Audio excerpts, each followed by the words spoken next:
السلام علیکم، میں ہوں رضوان اشرف۔ شہباز شریف کی حکومت اس وقت اپنی سروائیول کی جنگ لڑ رہی ہے، اور ان کا سروائیول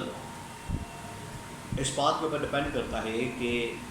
یہ آئینی ترمیم لاتے ہیں یا نہیں لاتے۔ آئینی ترمیم اگر لے آتے ہیں، اس کو پاس کروا لیتے ہیں، اور اس کے بعد chief justice of Pakistan justice قاضی فائز عیسیٰ کو ایکسٹینشن دلوا دیتے ہیں، تب اس حکومت کی سروائیول یقینی ہو سکتی ہے، تب یہ حکومت سروائیو کر سکتی ہے، تب اس حکومت کا سروائیول ہو سکتا ہے، تب حکومت اگلے 6 مہینے سال مزید نکال سکتی ہے، 2 سال نکال سکتی ہے، یا کم از کم اگلے 6 مہینے سال کے اندر جو فیصلے سپریم کورٹ پاکستان سے ہونے ہیں وہ اس حکومت کے حق میں ہو سکتے ہیں۔ اگر آئینی ترمیم ہو جاتی ہے اور اس کی صورت میں قاضی فائز عیسیٰ کی ایکسٹینشن ہو جاتی ہے، لیکن آئینی ترمیم کے لیے نمبر گیم کا ہونا بڑا ضروری ہے، اور اس کے لیے سارا کا سارا انحصار کیا جا رہا تھا مولانا فضل الرحمان کے اوپر، جمعیت علماء اسلام کے اوپر، لیکن مولانا فضل الرحمان نے حکومت کے سارے خواب چکنا چور کر دیے ہیں اور حکومت کی امیدوں پر پانی پھیر دیا ہے، جب مولانا فضل الرحمان کی جانب سے صاف انکار کر دیا گیا قومی اسمبلی کے اندر تقریر کے دوران کہ اس حکومت کے ساتھ ہم چلنے کو تیار نہیں، اس حکومت کے ساتھ ہم بیٹھنے کو تیار نہیں، اس حکومت کے کسی آئینی پیکج کو، آئینی ترمیم کو سپورٹ کرنے کو تیار نہیں، ہم اپوزیشن کے اندر بیٹھیں گے، عمران خان کے ساتھ بیٹھیں گے، اپوزیشن کے بینچوں کے اوپر بیٹھیں گے، اور حکومت کی کسی قسم کی، حکومت کی کوئی بھی جو ترمیم ہوگی، آئینی پیکج ہوگا، قانون سازی ہوگی، بل ہوگا، کچھ بھی ہوگا، اس کی کوئی سپورٹ نہیں کی جائے گی۔ مولانا فضل الرحمان کو آخرکار کیا ہوا ہے؟ حکومت نے جو اتنی سر توڑ کوشش کی مولانا کو منانے کے لیے، مولانا کو کنونس کرنے کے لیے، مولانا کو اپنے ساتھ ملانے کے لیے، مولانا کو اپنے ساتھ لانے کے لیے، وہ کیا کیا آفر کی گئی، اور اس کے بعد مولانا کیوں انکار کر دی، اور عمران خان نے جیل سے بیٹھ کر کس طرح سے اس حکومت کو ہلا کے رکھ دیا ہے، اس حکومت کو سرپرائز دیا ہے، اس حکومت کے پیروں تلے زمین نکالتی ہے، اس حکومت کے اوپر قیامت برپا کرتی ہے، اور اس کے بعد جو پاکستان کی اسٹیبلشمنٹ ہے اس کو بھی سمجھ آ گئی ہے کہ اس حکومت کے دلوں میں اتنا تیل نہیں ہے۔ اسٹیبلشمنٹ کیوں پریشان ہے؟ اسٹیبلشمنٹ اس وجہ سے پریشان ہے کہ ان کو جو بھی ذمہ داری دی جاتی ہے، ان کو جو بھی ٹاسک دیا جاتا ہے، ان کو جو بھی کام دیا جاتا ہے، اس کو جو بھی رسپانسبلٹی دی جاتی ہے کہ آپ نے یہ کام کرنا ہے، یہ اس کام کو تباہ و برباد کر کے رکھ دیتے ہیں، اس کام کی جئی تئی پھیر دیتے ہیں، اس کام کی تباہی پھیر دیتے ہیں۔ ان کو کہا گیا کہ اکانومی ٹھیک کریں، انہوں نے اکانومی کی تباہی پھیر دی، مہنگائی بے روزگاری کو کنٹرول کریں، انہوں نے ملک کے اندر اور بڑھا دی، بجلی کے بلوں کو کنٹرول کریں، آئی پی پیز کے اوپر کنٹرول کریں، ان کے اوپر ہاتھ ڈالیں، انہوں نے اس کے اندر بھی تباہی پھیر دی۔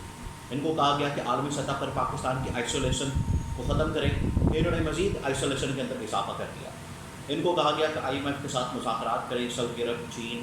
یہاں UAE اور باقی یورپ وغیرہ سے، دوسری دنیا سے آپ انویسٹمنٹ لے کر آئیں، جبکہ IMF کے ساتھ ڈیل کرنے کے بجائے اور IMF لانے کے بجائے انہوں نے انویسٹمنٹ لانے کی بجائے انہوں نے جو انویسٹمنٹ کی اس وقت سطح ہے پاکستان کے اندر، وہ پچھلے 75 سال میں اس وقت بدترین سطح پر آ گئی ہے۔ یہ ان کی کارکردگی ہے جس کی وجہ سے اسٹیبلشمنٹ آخرکار ان سے جان چھڑانا چاہتی ہے، اسٹیبلشمنٹ ان سے پریشان ہے، اور ابھی یہ جو پارلیمنٹ کے اندر سے قومی اسمبلی سے جس طریقے سے گرفتار کیا گیا لوگوں کو، اور حکومت جو ہے وہ بیچ میں سے نکل گئی،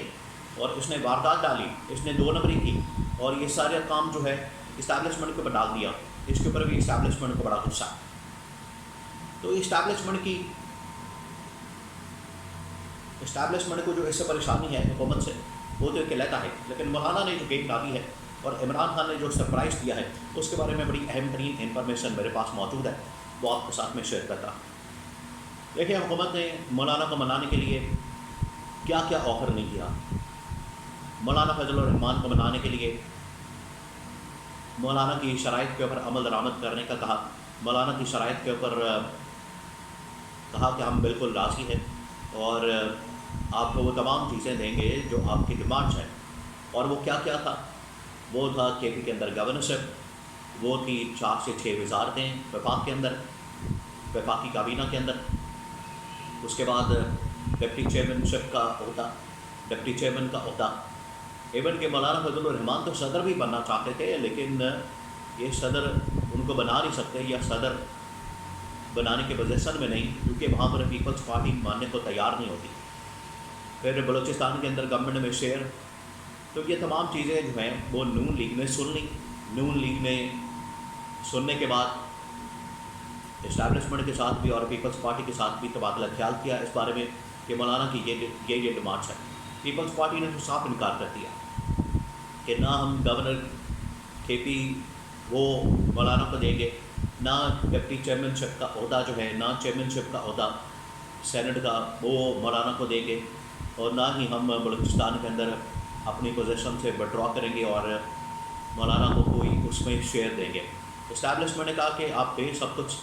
جو مولانا کی ڈیمانڈ ہے، مولانا کی جو شرطیں ہیں، کیونکہ آپ کے پاس جو سیٹیں ہیں، آپ کے پاس جو اقتدار ہے، آپ کے پاس جو پاور ہے، آپ کے پاس جو حکومتیں ہیں، وہ تو خراب کے اندر دی ہے، وہ تو ہم نے آپ کو دی ہیں، وہ تو ہم نے آپ کو بنا کے دی ہیں، تو آپ کے پاس اپنا تو کچھ نہیں ہے۔ اگر آپ کے پاس اپنا کچھ ہے تو عوام کے سپورٹ دکھائیں ہمیں، ان کے پاس کچھ ہے نہیں۔ بہرحال یہ کیونکہ یہاں پر آپس میں ان کی جنگ شروع ہو گئی، آپس میں ان کے لڑائی جھگڑے شروع ہو گئے، اتحادی حکومت، اسٹیبلشمنٹ، پیپلز پارٹی، نون لیگ کے درمیان۔ تو مولانا نے بھی یہ معاملہ جو ہے پارٹی کے سامنے رکھا۔ پارٹی کے سامنے جب یہ معاملہ رکھا تو پارٹی نے انکار کر دیا کہ ہم نے حکومت کے ساتھ نہیں جانا، کیونکہ حکومت کے ساتھ جانے سے اپنی سیاست کو تباہ کرنے کے مترادف ہے، اور یہ جتنی آفرز حکومت کی جانب سے دی جا رہی ہیں اور ہم نے جو شرطیں رکھی ہیں حکومت کے سامنے، اگر وہ پوری بھی ہوتی ہیں تو مولانا صاحب یہ آپ کا فائدہ ہے۔ یہ جمعیت علماء اسلام پارٹی نے مولانا فضل الرحمان کو کہا کہ اگر ہماری شرطیں قبول بھی ہو جاتی ہیں تو یہ مولانا فضل الرحمان کے خاندان کا فائدہ ہے، اس میں پارٹی کا کوئی فائدہ نہیں، اس وجہ سے ہمیں اس میں جانے کی ضرورت ہے۔ لہٰذا مولانا فضل الرحمان نے قومی اسمبلی کے اندر آ کر بم پھوڑ دیا اور دھماکہ کر دیا اور اس حکومت کے ساتھ چلنے سے انکار کر دیا۔ اپوزیشن کے بینچوں کے اوپر بیٹھنے کے لیے رضامندی ظاہر کر دی اور کہا کہ اپوزیشن کے بینچوں کے اوپر بیٹھیں گے، وہاں پر آ کے انہوں نے اعلان کر دیا، جس سے یہ ثابت ہو گیا کہ مولانا فضل الرحمان اس حکومت کے ساتھ نہیں آ رہے، اور ان کا جو پلان تھا آئینی ترمیم لانے کا، آئینی پیکج لانے کا، آئینی ترمیم کرنے کا، جس کے نتیجے میں انہوں نے چیف جسٹس قاضی فائز عیسیٰ کی ایکسٹینشن کرنی تھی۔ قاضی فائز عیسیٰ اس حکومت کی سروائیول کا ضامن ہے۔ آئینی ترمیم بھی اب فارغ ہو گئی ہے کیونکہ ان کے پاس نمبر گیم پوری نہیں، اور چیف جسٹس قاضی فائز عیسیٰ کی ایکسٹینشن بھی فارغ ہو گئی ہے، لہٰذا یہ حکومت اب زیادہ سے زیادہ 2 سے 4 مہینے نکال سکتی ہے۔